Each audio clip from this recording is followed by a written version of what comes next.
My name is Nora. I am 34 years old, and the thing I have learned is this. The people most certain a person will fail are almost always the ones who never once bothered to watch them work. It was my parents' 40th anniversary. A private room at the Larkspur.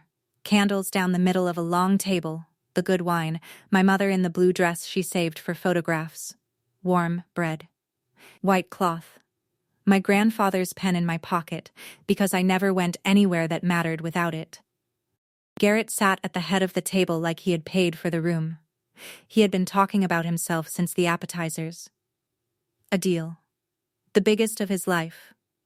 A company his firm was about to buy that would finally make him partner. An aunt asked me, kindly, how my own work was going. Before I could answer, Garrett laughed. Her work, he said, and let the words sit there so the table could enjoy them. Nora has been playing shopkeeper for 10 years. Some people build something, some people just stay busy. He lifted his glass toward me, smiling, face it sis, you'll never amount to anything. Mom, can we order? The relatives laughed, because that is what people do when the confident man makes a joke. I did not laugh. I reached for my water. And that was the moment my phone, face up beside my plate, lit up in the dim room. I read one line. I felt the blood leave my face. Before I tell you what that message said, and what I did after I turned my phone face down on that tablecloth and smiled. Do one thing for me. In the comments, give me one word for the family member everyone makes excuses for. The favorite. The golden child. I want to see how many of us grew up beside one. I should explain how a single sentence could be both that cruel and that completely, almost beautifully wrong. Garrett was 4 years older than me, and from the day he could throw a ball. He was the future of the family. He was loud, easy to like, good at the things people clap for. Our father Ray introduced him to strangers before he introduced me. At dinners, Garrett's small wins became family holidays. My report cards were filed in a drawer. I was the quiet one. The one who read in the car. The one who tinkered. There is one dinner I have never been able to put down. I was 16. I had spent a month building a small bookkeeping system for the bakery near our house. The owner had paid me, my first real money for real work. I brought the check to Sunday dinner, proud, and laid it beside my plate. My father glanced at it, said, "Cute," and turned to ask Garrett about his game. The check sat there next to the gravy until my mother moved it so it would not get a stain. That was the whole of it. No questions, no surprise, no second look. I learned that night that my wins were furniture and my brothers were fireworks, and I quietly stopped bringing checks to dinner. When I was 19, I left. I waited tables, I stocked shelves, and I saved. At 22, I opened one small storefront, a corner shop that sold good bread, local jam, and food people would drive across town for. I signed the lease with my grandfather's pen, a heavy silver thing he had pressed into my hand the week before he died. You will build something real, he had told me. Do not let them talk you out of it. Nobody else in my family used the word real about me. 2 years in, I needed a small bridge loan to keep the lights on through a slow winter. I asked the family. Garrett, already in finance, refused before I finished the sentence. He told our parents I was burning money on a hobby. He said the line that night too. The same one. With the same smile. So I stopped asking. More than that, I stopped sharing. They did not earn the right to hear the good parts, so I kept the good parts to myself. I met Daniel Hale at a farmer's market, where he was selling honey and losing money and laughing about it. He was kind in a way my family found suspicious. We married in a courthouse. They came late. 3 years ago, Daniel died, slowly and then all at once. And my family treated his funeral the way they treated everything of mine, small. I kept his name on the business. Hale. It felt like keeping a hand in mine. And the business grew. The one store became 2, then a warehouse, then trucks. I built a company that made its own line of food and shipped it to grocers across the state, then to the states beside it. I called it Marigold Provisions. I never put my face on it. No magazine pieces, no posts, no speeches. I did not need the world to know. I ran it as N. Hale, and the people who mattered to the work knew exactly who I was. My family assumed the little shop had stayed little, or quietly closed. They never asked. I let them believe it. By the night of the anniversary, Marigold employed almost 400 people. We made our own preserves and sauces in 2 plants, and our trucks ran to grocers in 3 states. I had a chief of operations named Marcus Webb, who had been with me 11 years and could finish my sentences. I had a lawyer named Beth Sorensen, who read contracts the way other people read the weather. I was not hiding, exactly. I had simply stopped offering my life to people who set it down next to the gravy. Privacy, I had come to understand, is what self-respect looks like once a person decides that no one is owed their good news. Here is the part Garrett did not know. For almost a year, a firm called Stillwater Partners had been trying to buy my company. They were a firm that buys businesses, fattens them, and sells them again at a profit. Their offer carried a number that would have stopped every fork at that anniversary table mid-air. The deal needed exactly 1 signature to become real. Mine, I had been slow about it because I was not sure I wanted to sell at all.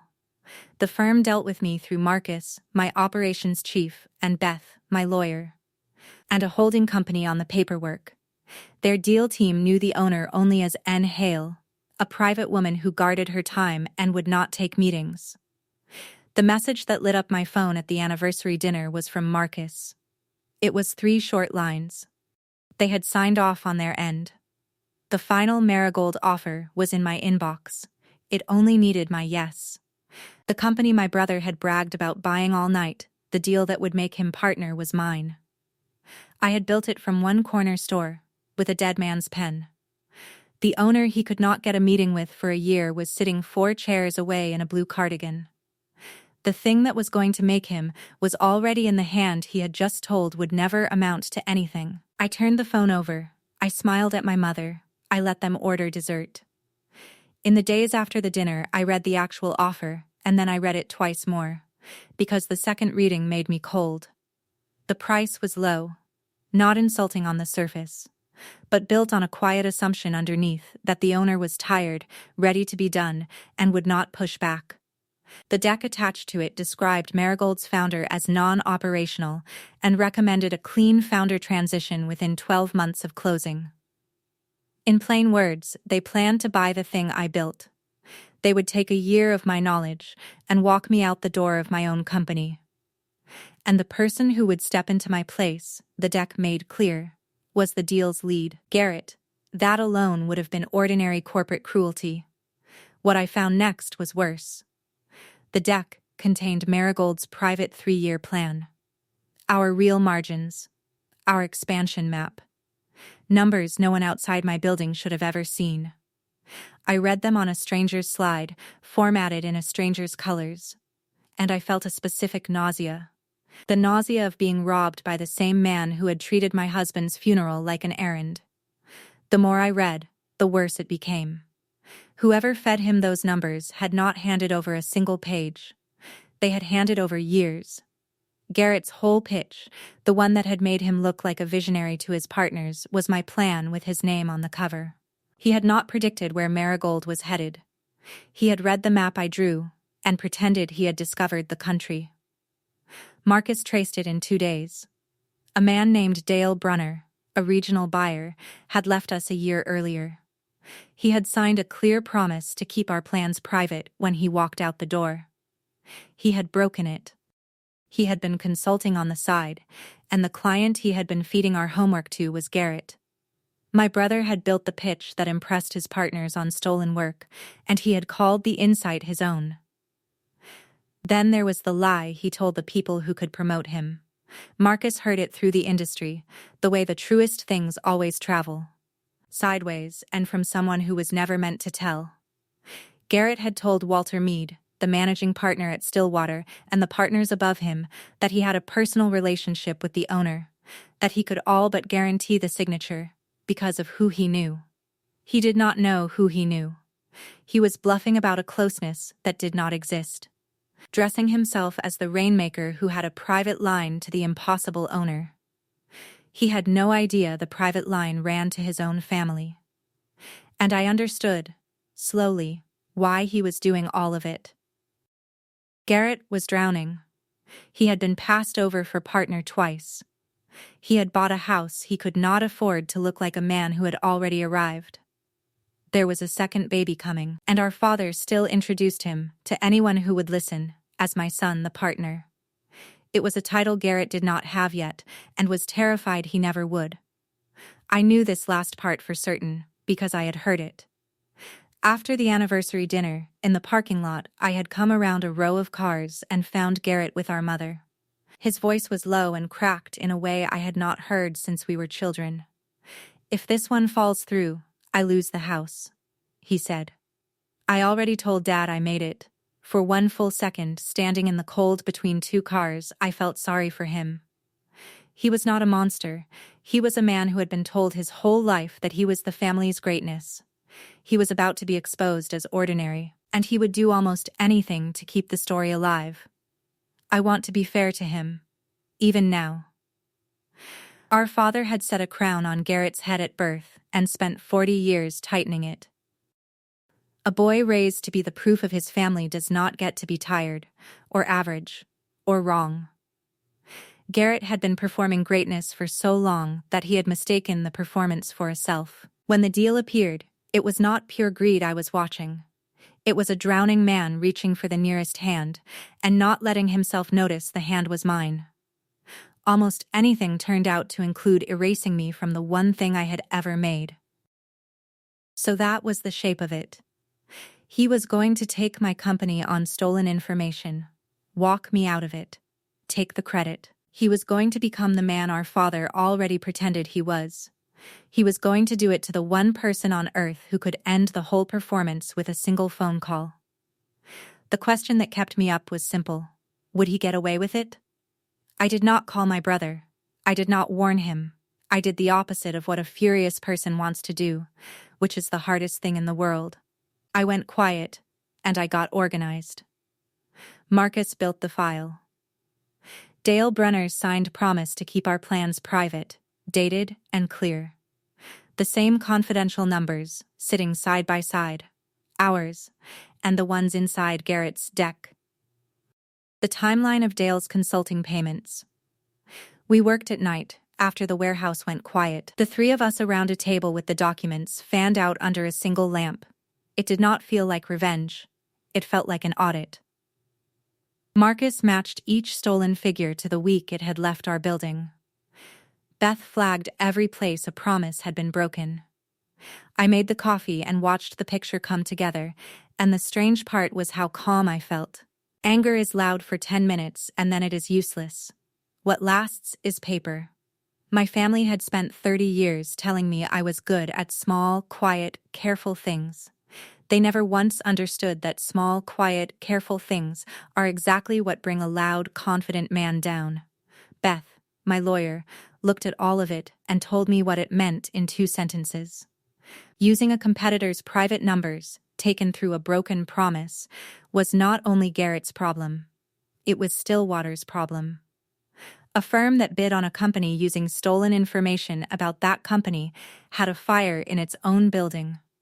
Most of the partners in that room did not know the match had been lit by the man they were about to promote. I also called Eleanor Voss. Eleanor had been my first real investor, back when Marigold was 1 register and a prayer. She was 70 now, sharp as a blade. She had said something to me years ago that I had kept like a stone in my pocket. "I have known what you are worth since you had 1 cash register," she told me. "Do not spend your life trying to teach it to people who refuse the lesson."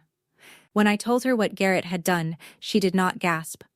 She asked one question. "What do you want, Nora? To win? Or to be right?" I told her I wanted the truth in a room where it could not be laughed off. She said, "Then give it one." My first plan was the quiet one. Decline the offer by email. Let the deal die. Never tell a soul why. Let Garrett's grand deal collapse on its own, and savor it from a distance, and never give him the satisfaction of an explanation. It was clean. It was private. It was the version of me my family had trained. Beth took that plan away from me. She had heard through the lawyers what Garrett was already saying upstairs.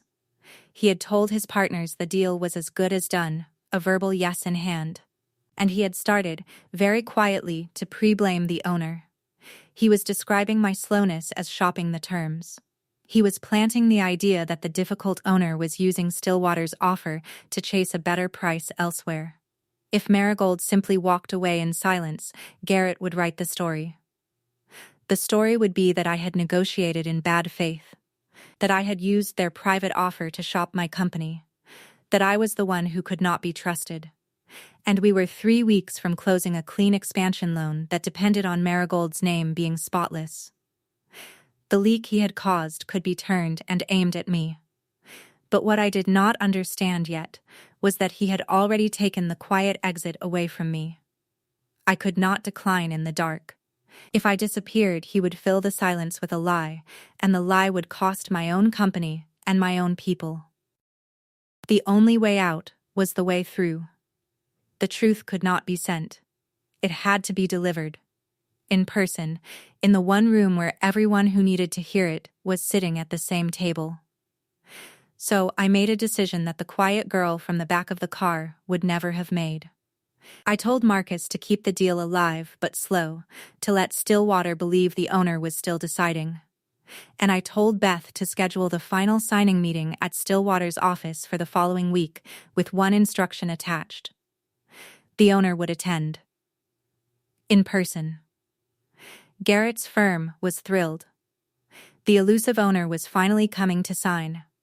Garrett, I was told, was over the moon. He believed he was about to meet the stranger who would make him partner. He had no idea who was going to walk through that door. While I prepared, my family did what my family always does.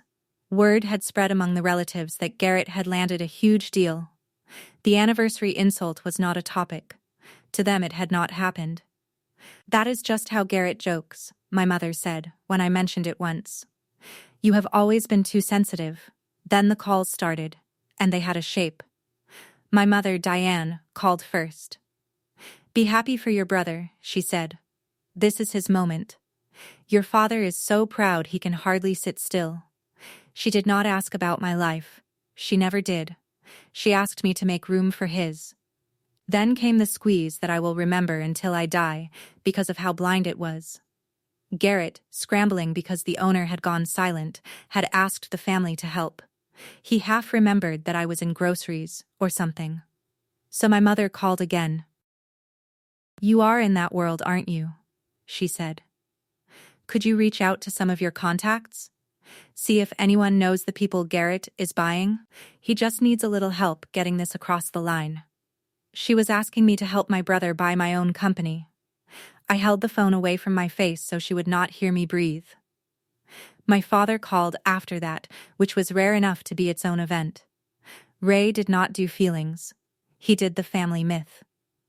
Garrett has worked his whole life for this. He said, you have always gone your own way. And that is fine, but do not make this hard for him. Family helps family, Nora, I asked him, quietly, when family had helped me. He did not answer that. He said, do not start keeping score. The last call was the worst, because it was almost tender. My mother again, her voice wet. Can you not just be happy for him? For once. Why does it always have to be a competition with you two? There had never been a competition.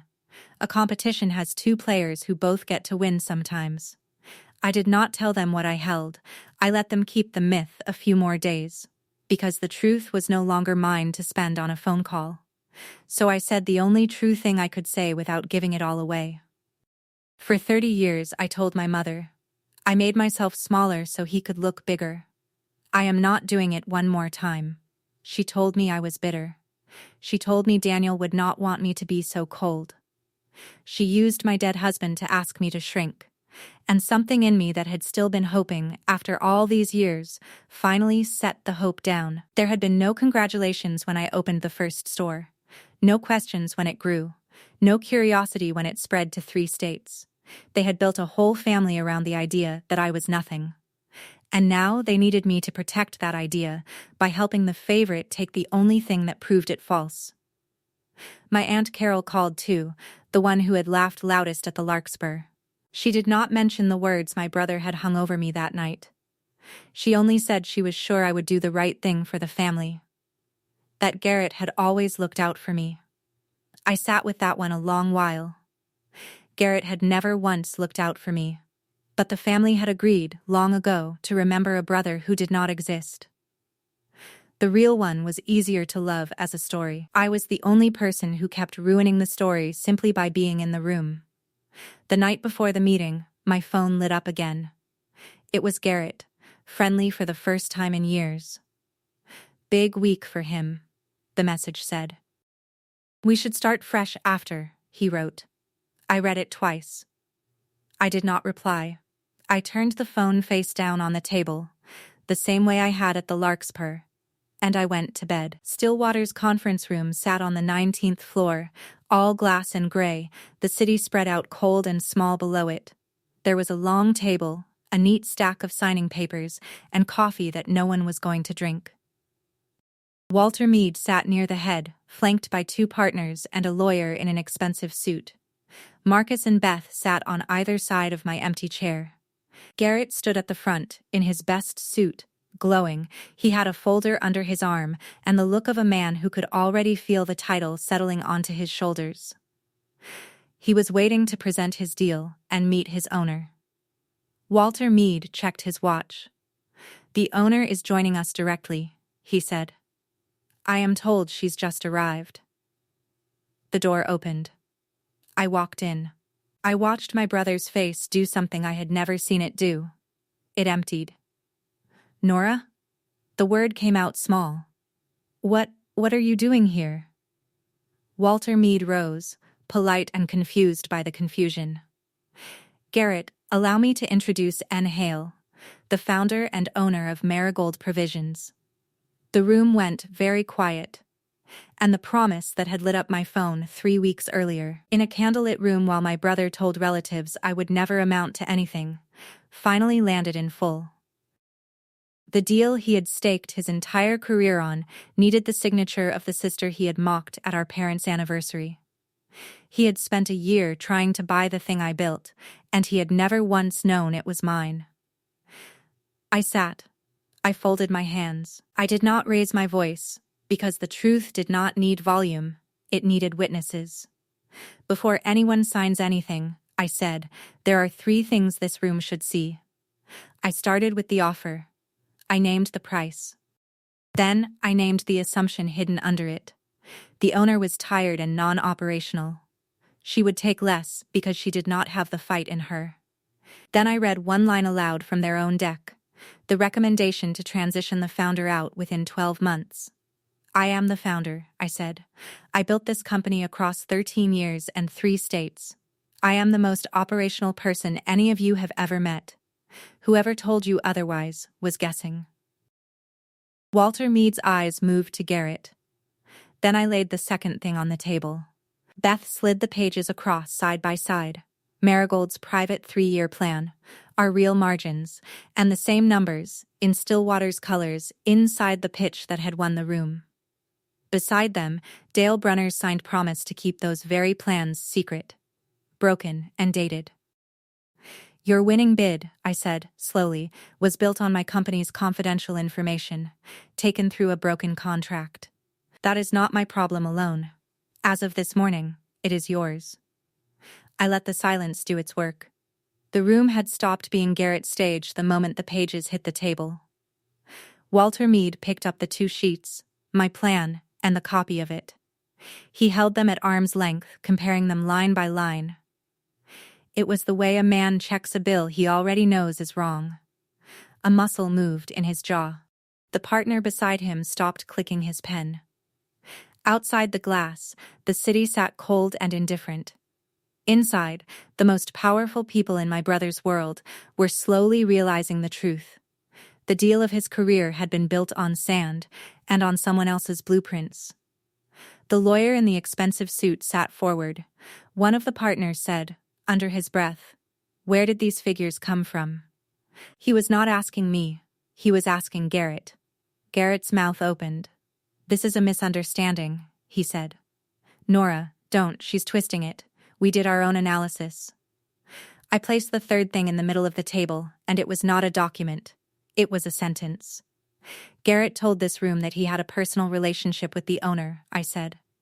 "That he could guarantee the deal because of who he knew." I let it breathe. "He does have a relationship with the owner. He is my brother. 3 weeks ago, at our parents' 40th anniversary, in front of our whole family, he told me I would never amount to anything." I looked at him. He did not know he had spent an entire year trying to buy the thing I made. The collapse was not loud. It was the quietest thing I had ever watched.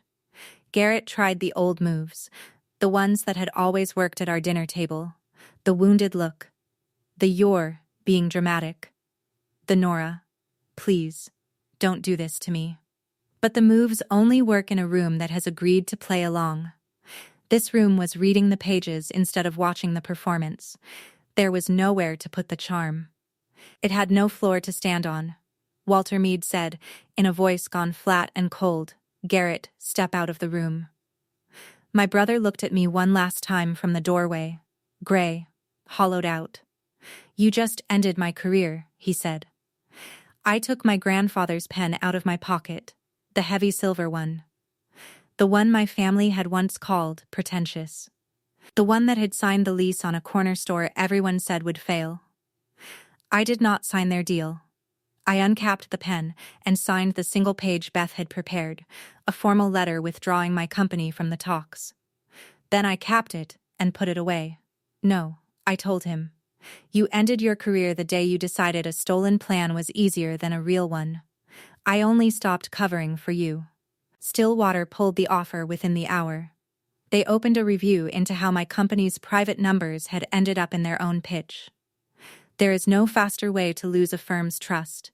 It is to show them a fire they did not know was burning under their own desk. Garrett was not made partner. He was put on leave that afternoon and quietly let go inside 2 months. Once the review confirmed what the pages already said. He lost the deal.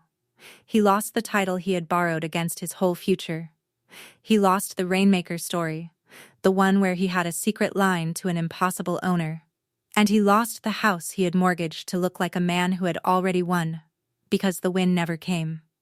Dale Brunner's side career ended in a settlement and a stack of legal bills. The family learned all of it slowly, the way they learned everything about me, last and against their will. The company Garrett had bragged about across an anniversary table belonged to the sister he said would never amount to anything. My father went silent for a long time. My mother called, eventually. Her first words were not an apology. They were, "Can you not help fix this for your brother?" I said no. Then I set the phone down gently, the way a person finally sets down a weight they have carried so long they had forgotten it could be put down. The relatives came around slowly, in ones and twos. They came the way people do when the story they were told stops matching the world in front of them. My Aunt Carol sent a card with 3 careful sentences in it. My father has not said much. He is a man who built his entire life on a ranking, and the ranking turned out to be wrong. There is no easy sentence for that. I do not need one from him. I spent too many years waiting for sentences from that house. I have stopped checking the mail for them. I want to be honest about what this was, because the word revenge is easy to reach for. Revenge would have been letting his deal die in the dark and never telling him why, savoring his ruin from across the state like a private dessert. Justice was simpler, and it cost me more. I stopped holding the door shut against the truth, and I let him walk straight into it on his own 2 feet. I did not push. I only stopped lying for him. I kept Marigold. I took the clean expansion loan and opened in 2 more states. I put Daniel's name on the new building in letters big enough to read from the road. The silver pen sits on my desk now, where I can see it while I work. For most of my life, I believed my job was to make them believe in me. I waited at every dinner, every holiday, every quiet drive home for the moment they would finally see it. That moment was never coming, and I had built a whole life around waiting for it anyway. What I understand now is that worth which needs an audience to exist is not worth at all. It is a performance, and a performance can be cancelled by anyone in the room. I had stopped performing years before I knew it. On the afternoon I signed a lease with a borrowed pen and told no one. The proof of who I was had been finished and standing for years. I just kept asking the wrong people to come look at it. The night my brother told a table full of relatives that I would never amount to anything, my phone lit up in the dark. The proof had been sitting in my hand the whole time. I did not need them to see it. I only needed to stop waiting for them to. So let me ask you this. If someone swore you'd never amount to anything, did you prove it loudly? Or just quietly build? Tell me below.